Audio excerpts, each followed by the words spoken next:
Coming up, you can help the community in grief of Zion Bischoff. We'll tell you how. And a false potential sexual assault allegation in Moscow. We'll tell you what happened next. Murrow News 8 starts now.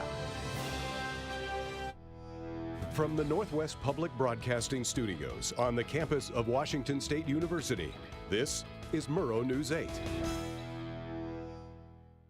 Hello and welcome to Murrow News 8. Happy Wednesday to all of our viewers. I'm Jose. I'm Olivia Mayo. A GoFundMe page has been set up to help the family of a 13-year-old boy who died in a car accident last weekend. The link is shown here. Zion Bischoff was killed in a crash. His brother and father were injured in the collision.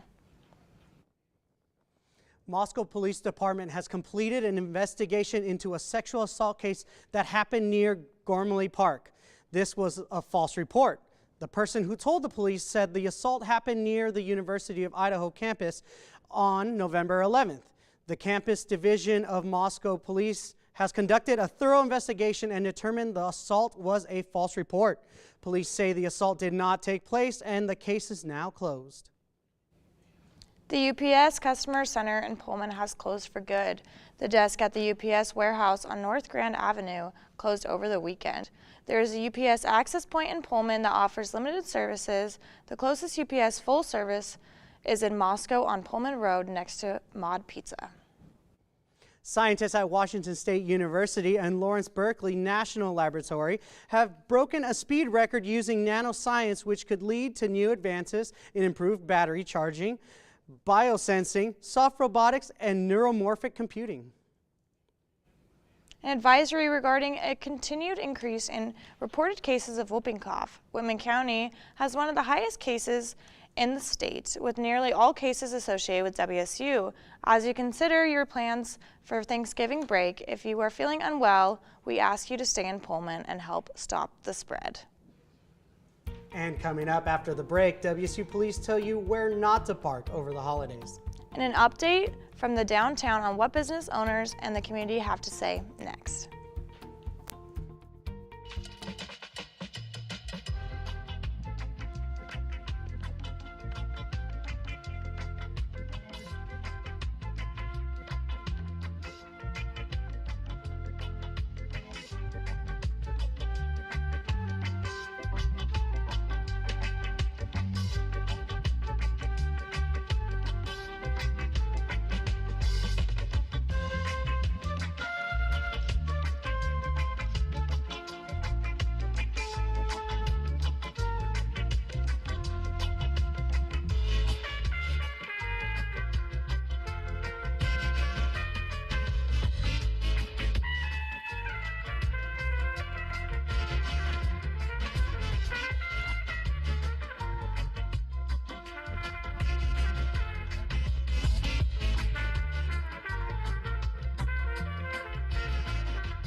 In order to improve City of Pullman services by facilitating snow, gravel, and leaf removal, parking is restricted in portions of the College Hill core area during WSU Pullman fall, winter, and spring breaks.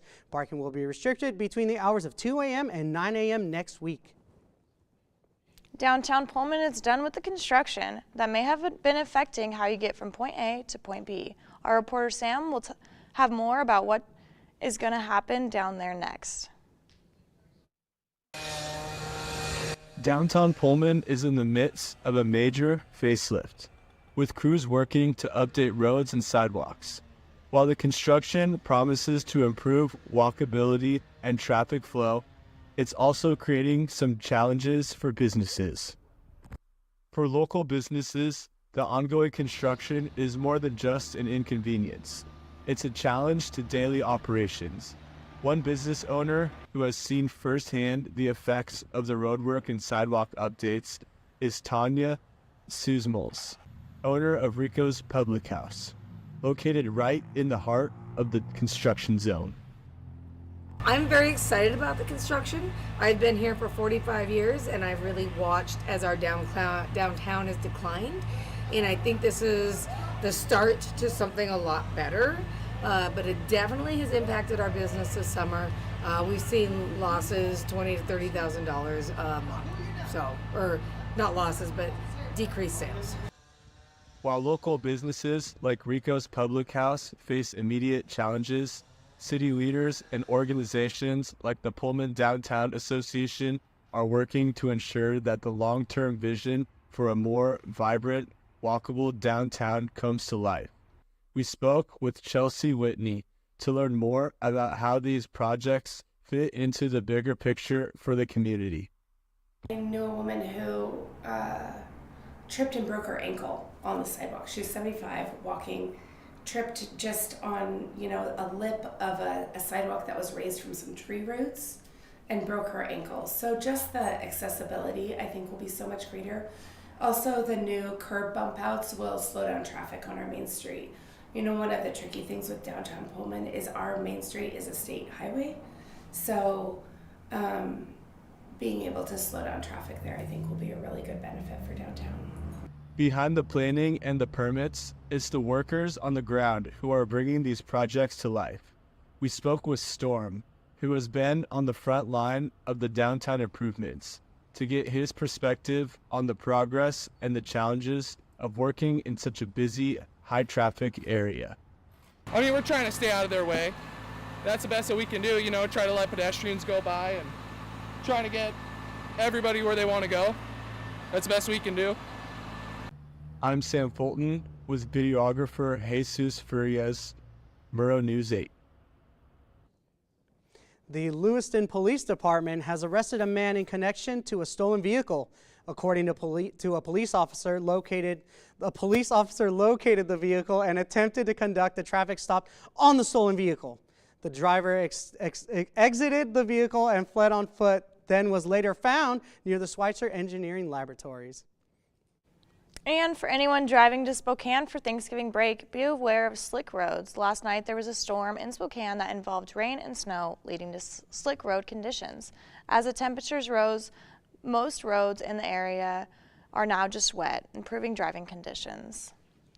And now we will send it over to Emmett to tell us more of the weather we can look forward to heading into Thanksgiving break. Thanks, Olivia. Yeah, no, that big weather cycle that we were talking about, it is called a bomb cyclone off hitting the west coast here. You can see this graphic. It's affecting Washington, Oregon, Idaho, and parts of Northern California here with mixed snow, with rain, slush. So if you're traveling home for the holidays, make sure that you do that either tomorrow or early Friday, because there's going to be another pressure system coming in Saturday that's not looking pretty. We're going to head over to Lake Stevens here. You can see this video up on the screen. Trees are knocked over. Over 500,000 people are without power in Western Washington here. You can see the graph map. That's 60% of all customers in King County alone, hitting these major metropolises on the I-5 corridor the most. Now, as we move on to this little sign, this is my local post office in Silverdale, Washington, where I'm home from. They are out of power, closed, but it's a key note for now as we move right along in here. Today, though, in Pullman, high of 42, low of 38. We're going to get a little video of some of the snow. See, these little scooters have been covered up with a bunch of snow that's been caused. Little snowman, people are having fun with it. Tomorrow is going to get washed away, all that funness. As we move into the state map, you're just, like I said, there's another pressure system coming in. Leave tomorrow or Friday morning. Don't leave Saturday. Go to the 5-day. It'll be a little bit more sunshine and rainbows as we get later on to the week. But now, back to you guys at the desk. Thanks, BG. Thanks. Coming up, we'll tell you about Cougar sports and the game everyone's been waiting for. And an update on quarterback John Mateer and what may happen with him next season. Find out after the break.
Number 25, WSU is on the road this Saturday. Still hurts to say that, 25. As they take on fellow Pac-2 member Oregon State. The Cougs own the nation's 9th best scoring offense and total offense, while the defense is number 14 in the country with a +9 turnover margin, and number 27 nationally with 17 takeaways. John Mateer is 5th in the country in total offense, and wide receiver Kyle Williams is 2nd nationally with 11 touchdowns. Kickoff is on Saturday at 4 p.m. And speaking of John Mateer, according to the Crimson and White podcast, Paul Sorensen said that he has heard that Mateer's value is starting to rise, saying, quote, he already has a $1 million offer from that perspective, and I don't know what school it is, but I know there's one sitting on the table and it's out there right now, end quote. He currently has a deal that reaches over $400,000, and if the opportunity should arise that would double that, it would be hard to see him pass that up. On to basketball. Cougs men basketball defeated Northern Colorado 83-69 on Monday at home and improved to 4-1. Cedric Howard led the game in scoring with a WSU career high 30 points on 12 of 18 shooting from the field. WSU dominated both sides of the floor, holding the Bears to just 37% shooting from the field and 27% from beyond the arc. Next up, the Cougs are on the road to take on Eastern Washington tomorrow at 6:30 p.m. More basketball. After an entertaining shootout last week against Texas Tech, which resulted in a loss, the Cougs are looking to get back on the winning track as they, too, are on the road to take on University of Iowa. Cougs enter the contest 2-2. Tip-off is Sunday at 1 p.m. Heading over to volleyball, Coug volleyball is set to play its final road match of the regular season on Friday against Oregon State. WSU has won 4 straight matches and is 11-4 in conference play, following a pair of road sweeps last weekend at Gonzaga and Portland. Cougs are 8-5 on the road this season and have won 8 of their last 12 matches. Friday game is set for 7 p.m. WSU students have an early Thanksgiving today. Find out where after the break. The state of the world's getting worse. Oceans full of plastic, an endless amount of waste, an impossible task ahead of fixing our beloved planet. But change can't happen if you do nothing. So here's where you should start. Reduce. Why? Because Americans produce more than 200 million tons of waste every year, and you don't want to add to that. Reuse. Why? Because reusing and repurposing cuts back on unnecessary waste, and it gives things a chance at new life. Recycle. Why? Because recycling creates jobs. It helps our community and it helps our planet. And after doing all this, what will we be left with? We'll be left with a planet that will slowly start to heal. We'll be left with more money in our pockets. We'll be left with more opportunity for work. And most importantly, we're left with hope for the future. So reduce, reuse, recycle. Today, the WSU Hillside Cafe is hosting a meal of thanks. This is a traditional offering for Thanksgiving. It started at 10:30 a.m. and will go until 8:30 p.m. And just a quick reminder, there will be no show Friday. Get home safe, Cougs. We'll see you guys next week right here on Murrow News 8.